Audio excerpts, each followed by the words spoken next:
3 years ago, Europe's governments spent billions, nay hundreds of billions, bailing out their banks. And that prevented a financial crisis turning into an outright depression. The problem 3 years later, as we face another financial crisis, is that the governments simply don't have the money. So when the IMF and now the European Commission suggests another round of mass recapitalisations, who's going to pay for that? Where's the capital going to come from? Does it come from the private sector or does it come from the public sector? The Germans have said, look, we'll stand behind our banks. The French have said, well, actually, we're not quite sure we can stand behind our banks, but if someone else could help us out, that'd be great, because if the French do it on their own, they're going to lose their AAA rating. If they lose their AAA rating, then, you know, the EFSF can't gear itself up from 400 billion to 2 trillion. And if you don't have a massive bailout fund, affectionately known as the EFSF, you won't have the big bazookas to take on the markets, which have taken on huge bets that the Eurozone can't or won't put its money where its mouth is. In many ways, the banks are the cause and the cure in this now, the second financial crisis. In the boom times, governments borrowed from banks, gave the money to taxpayers, and they hoped would get re-elected.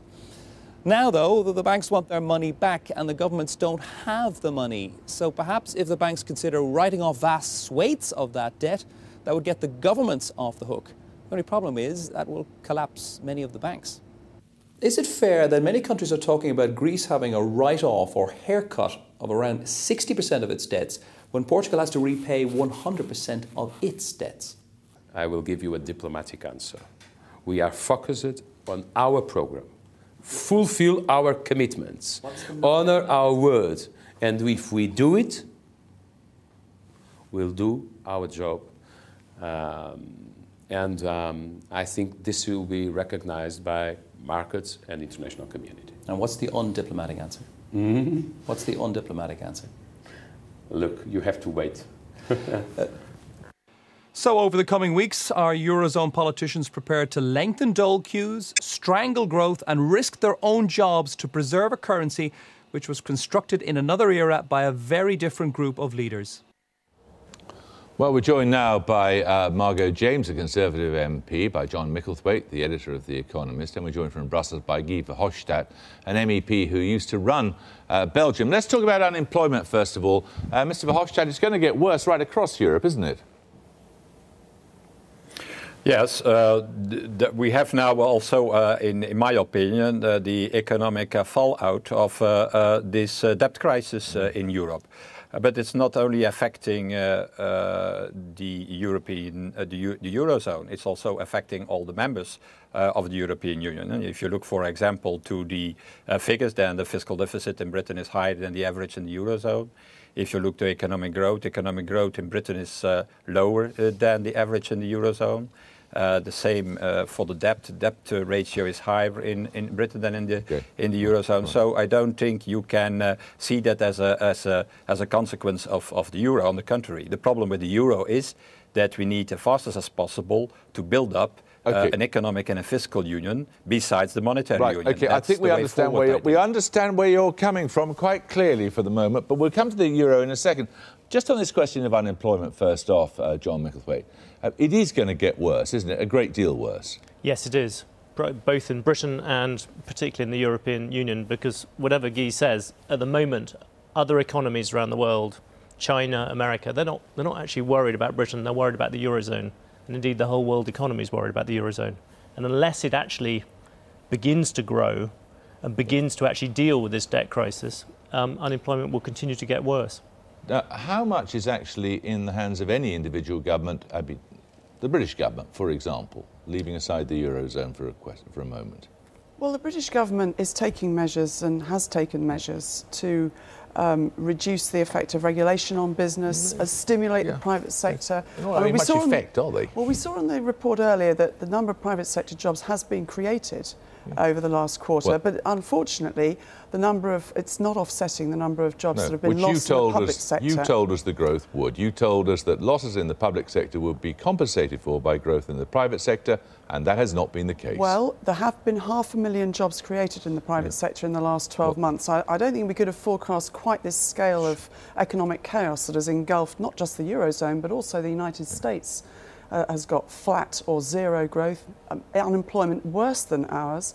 So all of our export markets are under considerable pressure. So I think, you know, there clearly is a problem, but I think the government have got some measures to influence it in a positive way, now, if not solve the outright John Micklethwait, problem. if the Eurozone is going to impact badly upon us, there is some argument, is there not, for us making a substantial, generous contribution to the European Stability Fund? Well, that's the argument, pay to play. That's what I suspect Guy will come in very hard on that, is the idea that the British, in order to have a role in devising this new Europe, they will have to put up some money. That one argument for that is that, I think even some British people might see this, is that that would give us a voice, and it would certainly provide a much more liberal direction to the way in which Brussels is going. But against that, I don't think Margot would like to go and see the electors of Stourbridge and tell them that we're going to put up money towards an organisation that most of us didn't want to join. Guy Verhofstadt, what do you think of the suggestion that the British should make some contribution, pay to play? I should say that's a very good idea, but I don't think it's very realistic.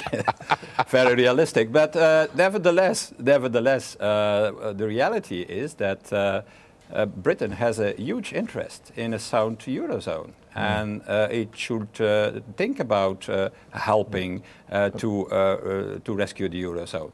But the way to rescue the Eurozone is a question of creating, as I said already, of an economic and fiscal union, because it's nonsense to have a single currency on the one side and then 17 different governments, 17 different economic strategies, and at the same time 17 different bond markets. So what we need to do now is to make an enormous jump forward in European integration to rescue this Spoken like a loyal Belgian, eh? What about John Micklethwait? Well, I respectfully disagree. Yes, there will have to be more Europe than there is at the moment. I think everyone pretty much accepts that for the Eurozone. Yeah. There will have to be more. Yes, you will need some kind of budgetary supervision authority, somebody who just check whether the numbers are correct.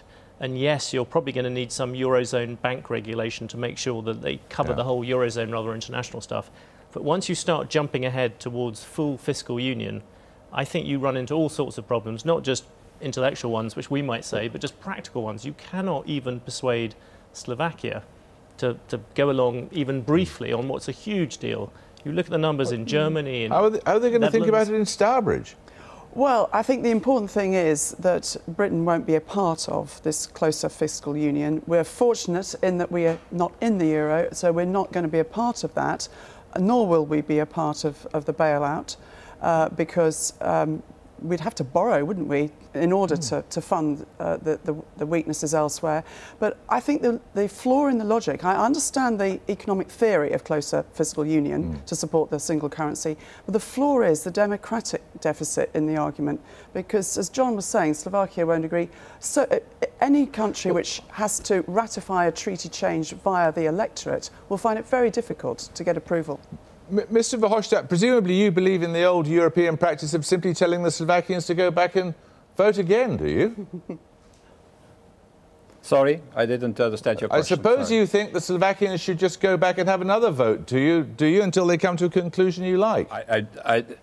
No, I think that we need to change the rule in this European Rescue Fund. It's completely nonsense to continue with the Rescue Fund that is based on a unanimity rule, as it is the case today, because that makes that one political party in one of the 17 euro members can block a rescue, an operation of the rescue fund. So I think that we need more firepower in this rescue fund if we want to rescue the euro.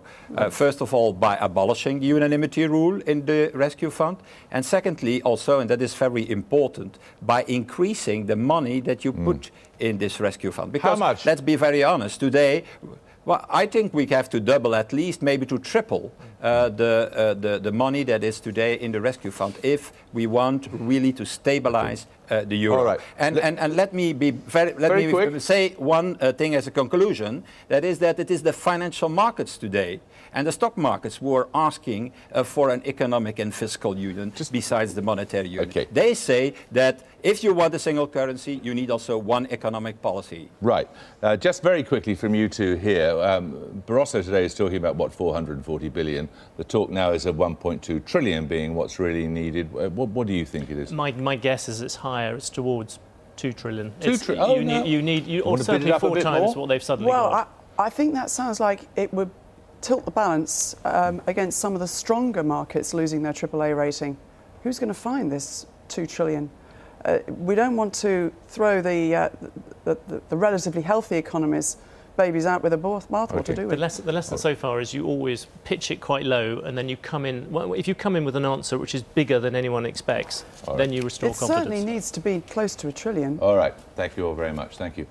Now.